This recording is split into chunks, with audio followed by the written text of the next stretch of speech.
A few moments later. Assalamualaikum warahmatullahi wabarakatuh. Perkenalkan, nama saya Sairaji, NIM 2410122100020. Kelas A2 2024. Di sini saya akan menyampaikan filosofi Ki Hajar Dewantara. Simak video berikut.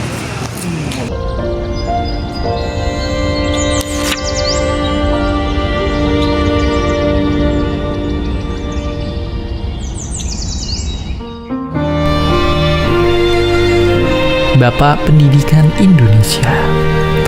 Sebutan yang akan terus dilekatkan kepada seorang pendidik bersahaja yang rela melepas jubah kebangsawanan agar bisa berbaur dan merakyat. Tapi jarang kita tahu, sebelum menggagas filosofi pendidikan kita, beliau memulai langkahnya sebagai seorang aktivis, pejuang, dan wartawan cerdas dan tajam dalam mengkritik penjajahan. Dialah Ki Hajar Dewantara.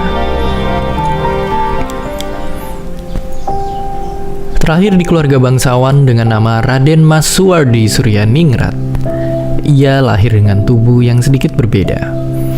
Sampai-sampai sang ayah memberikan nama pena yang lucu buatnya.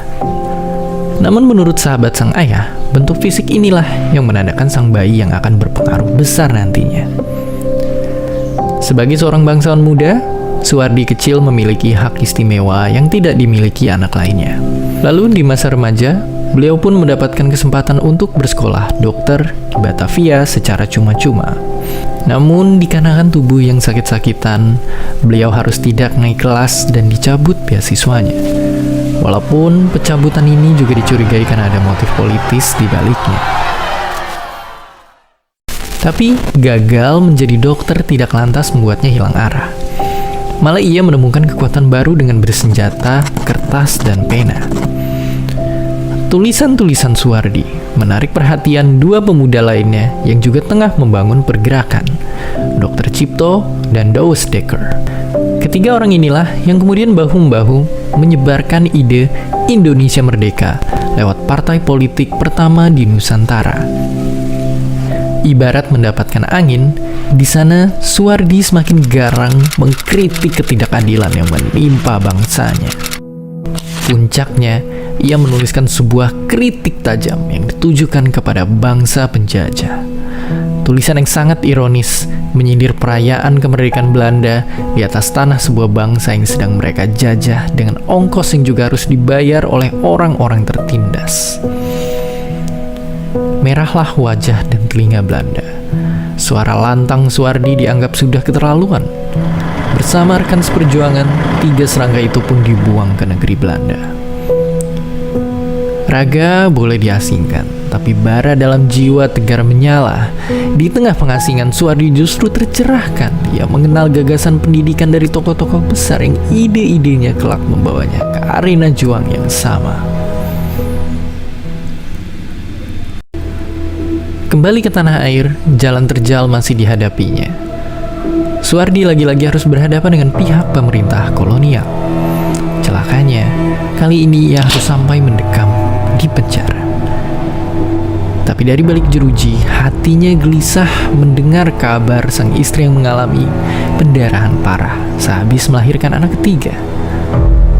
Lalu, disinilah titik balik itu. Pada satu kesempatan, sang istri mengingatkan Suwardi tentang janjinya kepada sang guru agar mau mendidik kaumnya yang masih tertindas. Bagai mendapat ilham, Suwardi pun segera bersiap lahir menjadi sosok yang baru. Ya, ketika bebas, ia lekas mendirikan sebuah sekolah, Taman Siswa namanya.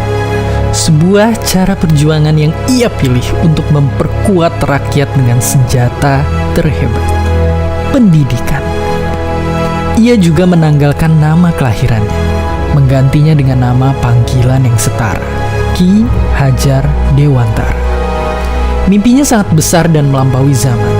Cita-cita untuk meraih kemerdekaan bukan hanya merdeka dari penjajahan bangsa-bangsa, tapi juga kebodohan yang memenjara.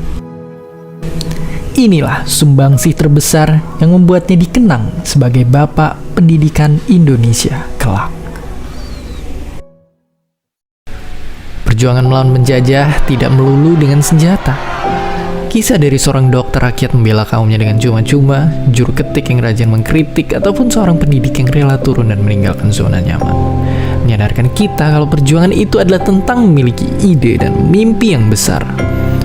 Butuh 3 dekade bagi 3 serangkai sampai cita-cita kemerdekaan dinikmati oleh kita semua hingga hari ini.